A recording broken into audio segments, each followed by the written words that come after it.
going on, you guys? It's Scott from Fly Rides. I am here today to do a quick bike breakdown on the Haibike XDURO NDURO 3.0. Okay, let's talk about it. But before we talk about it, I am gonna ask that you like this video and subscribe to my channel, right? I mean, I'm not just gonna tell you about this bike, I'm gonna tell you about every bike that you could possibly have questions on. Also, once you buy this bike, I'm gonna tell you where you can ride it, the best ways to ride it, the best ways to treat it. You treat it real nice, I'll tell you that much. So like the video, you guys, but let's talk about the bike, the Haibike XDURO NDURO 3.0.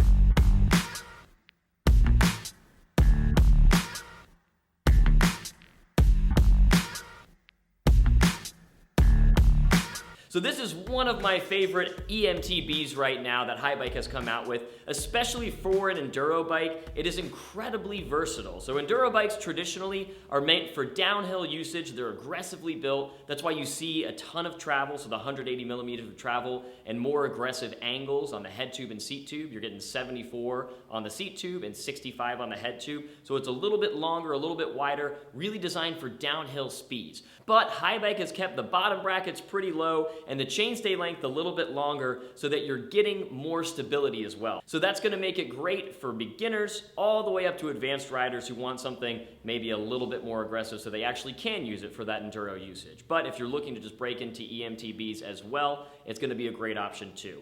But you don't need to take my word for it. Let's talk about specs, baby. Let's talk about specs, baby. So I always like to start out in the spec talk with the drivetrain.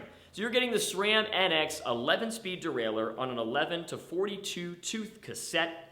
That's pretty great. So SRAM doesn't really make anything that's like bad. This is going to be SRAM's base level of derailleur, but they make a way better base derailleur than a lot of other companies, who I'm not gonna name here because I'd get in trouble.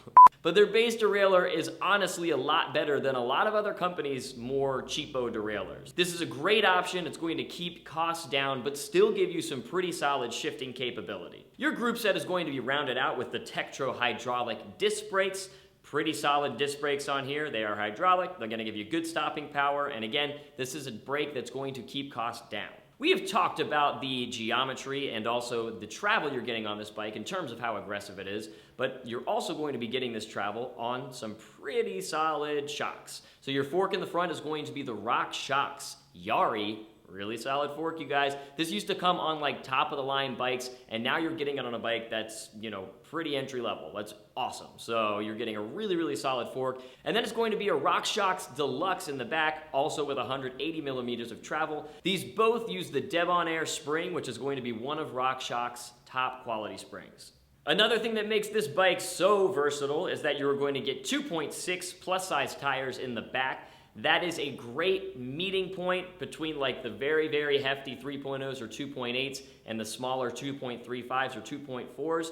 You are getting a dropper seat post on this. This is going to be the Haibike Components dropper seat post. It works great. I, at this point, would say don't get an eMTB without a dropper seat post. In fact, I think we'll start to see them on more and more bikes. They're on gravel bikes now. We might even see them on road bikes and commuting bikes eventually because they do provide a ton of stability. The Bosch Performance CX motor is paired with an internal battery, which everybody loves. You're getting 500 watt hours on this internal battery. So I always encourage upgrades from the stock components on every bike. I think it's a great way to personalize the bike a little bit more. So where I would probably upgrade some components would be the grips for sure. You've got to get new pedals, maybe some race face chesters, something a little bit wider, but that's going to be on any bike. The other thing long term, the reason that it's great that this price point is so aggressive right now in terms of what Haibike is letting people price it at, is that you can upgrade things like the derailleur if you want to. If you want a little bit more, you can upgrade to like a GX Eagle or something like that. You should always be thinking about where you can upgrade components. And this bike provides you an easy entry-level price point